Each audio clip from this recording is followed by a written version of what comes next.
I applied for this job at a mansion, but it was a bad idea. Stumbled upon a job listing on Reddit that seemed too good to be true. The company, shrouded in secrecy, offered an enticing salary and unimaginable perks.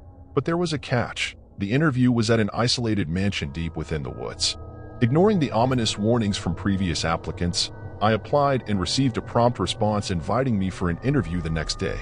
The email provided minimal details, emphasizing the importance of punctuality. Intrigued and desperate for a job, I agreed to attend. As I drove deeper into the dense forest, the tall, gnarled trees whispered warnings that I dismissed as mere nerves. The mansion emerged from the shadows, an imposing structure that looked ancient. Hesitation clawed at me, but I pressed on. Inside, the atmosphere was heavy with an inexplicable tension. The dimly lit corridors seemed to stretch endlessly. The receptionist barely acknowledged me, and the flickering lights guided me to the interview room, where a shadowy figure awaited. Mr. Blackwood, the interviewer, sat behind a colossal mahogany desk, his face obscured by the dim light. The air grew colder as he asked peculiar questions, delving into my deepest fears and insecurities. Despite the discomfort, I answered truthfully, desperate to secure the job. As the interview concluded, Mr. Blackwood extended an offer that sent shivers down my spine. The position was mine, with one condition: I must start immediately. Ignoring the unease, I agreed, eager to escape my dire financial situation. In the following weeks, I realized the mansion harbored secrets beyond my comprehension. Strange noises echoed at night, and whispers seemed to emanate from the walls. Colleagues vanished without a trace, leaving behind a haunting silence. One night, as I worked late in my dimly lit office, I caught a glimpse of a shadowy figure watching me. Panic set in as I realized the mansion held more than just a job opportunity, it concealed a malevolent force. Desperate to escape, I uncovered a hidden passage leading to a forgotten part of the mansion. There, I discovered chilling portraits of previous employees, their eyes filled with terror. The job wasn't a blessing, it was a curse. My escape became a harrowing journey through twisting corridors, pursued by unseen forces. As I reached the exit, the mansion resisted, as if alive. Finally stumbling into the moonlit forest, gasping for breath, I vowed to share my tale of a job interview that was anything but ordinary.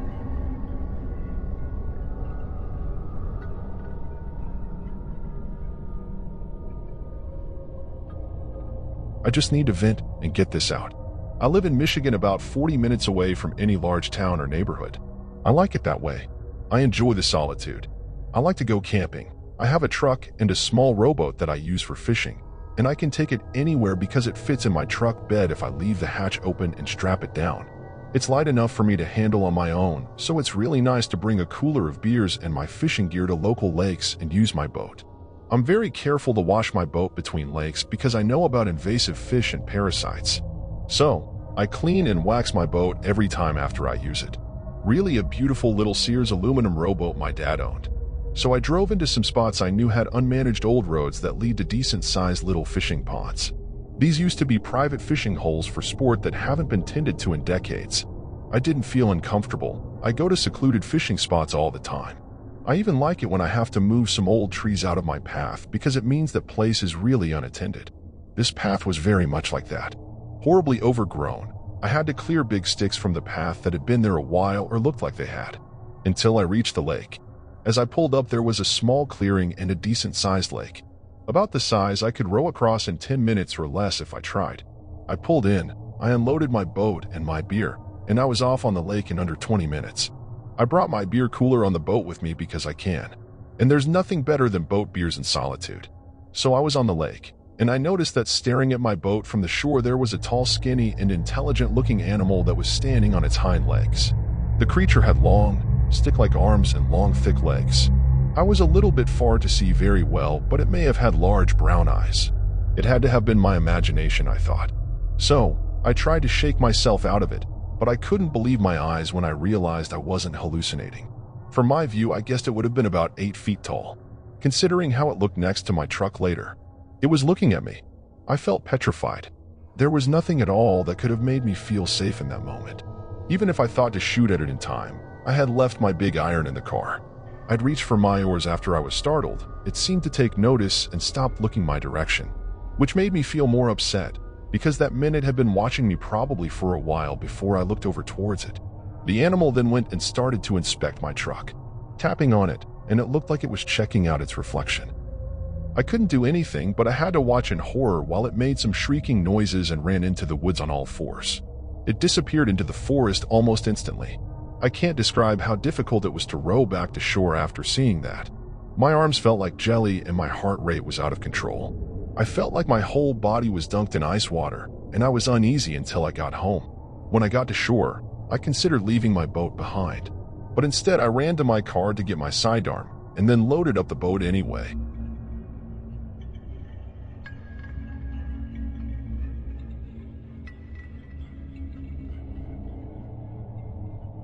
The dead woman. I never believed in ghosts or the paranormal, that is until I moved into my new house. It was a charming old Victorian home on the outskirts of town, with its creaky floorboards and high ceilings. I fell in love with it the moment I stepped inside. Little did I know the horrors that awaited me. It started with small things, objects moving on their own, strange noises in the middle of the night. I brushed it off as my imagination, until one night I woke up to find a figure standing at the foot of my bed. It was a woman, with long dark hair and a pale face. She didn't say anything, but her presence sent chills down my spine. From that night on, I could feel her watching me, following me wherever I went in the house. I tried to ignore it, but it became harder and harder to do so. I started seeing her more clearly, her face twisted in an expression of pure rage. I knew she was trying to communicate with me, but I was terrified of what she might say. One night, as I was getting ready for bed, I heard a whisper in my ear. "Get out," it said, in a voice that sounded like it was coming from the depths of hell. I turned around, but no one was there. I tried to shake off the feeling, but it lingered with me. I couldn't sleep that night. The feeling of being watched was overwhelming. The next morning, I decided to do some research on the house. I discovered that the previous owner, a woman named Mary, had died in the house under mysterious circumstances. Her husband claimed she had gone mad and killed herself, but rumors spread that he had actually murdered her. As I delved deeper into the history of the house, I uncovered more and more disturbing details. Apparently, Mary had been obsessed with the occult and had performed rituals in the house. Some even believed that she had summoned an evil entity into the house, which was now haunting it. I knew I had to leave, but something was keeping me there. I couldn't explain it, but it was like the house had a hold on me, and I couldn't break free. I started experiencing more intense paranormal activity, from objects flying across the room to voices whispering my name. I was on edge all the time, afraid to be alone in the house. One night, as I was lying in bed, I felt a hand on my shoulder. I turned around, but there was no one there. Suddenly, I heard a loud scream coming from the hallway. I mustered up the courage to investigate, and what I saw will haunt me forever. It was Mary, her eyes dark and empty, her face twisted in a sinister grin. She lunged at me, and I screamed, running out of the house. I never looked back, and I never returned to that house again. To this day, I still have nightmares about that night. I often wonder if Mary's spirit is still trapped in that house, or if she was just a pawn in something much darker and more sinister. All I know is that I will never step foot in that house again, and I warn anyone who is thinking of buying it to think twice before making that decision. Some things are better left undisturbed.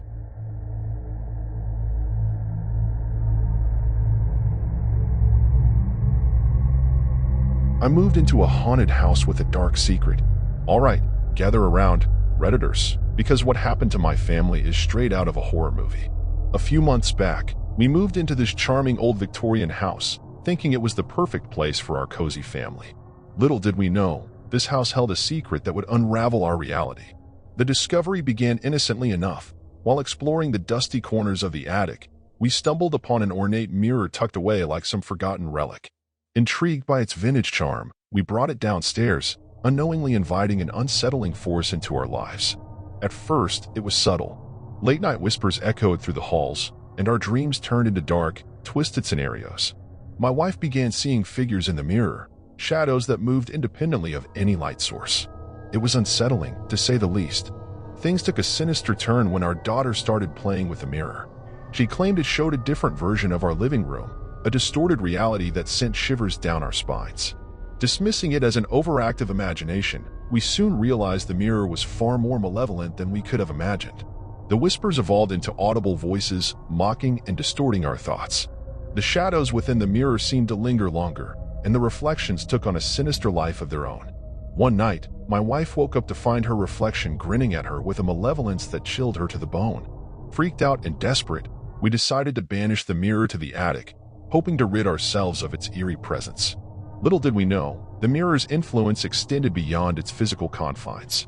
Objects moved on their own, strange symbols appeared on the walls, and the once comforting atmosphere turned oppressive with an unspoken dread. In a last-ditch effort, we brought in a paranormal investigator. As they combed through the attic, they unraveled a dark history. The mirror was connected to a tragic event that unfolded in the house decades ago. The previous owners had tried to seal its malevolence, but it had found its way back to haunt us. Now, the mirror sits locked away in a storage unit, but the nightmares persist. The whispers follow us, and the malevolent reflection surfaces in unexpected places. We can't escape the horror that the mirror unleashed upon our family. Reddit, consider this a cautionary tale. Be wary of the secrets hidden in your new home, for some reflections are portals to a darkness that never truly fades away.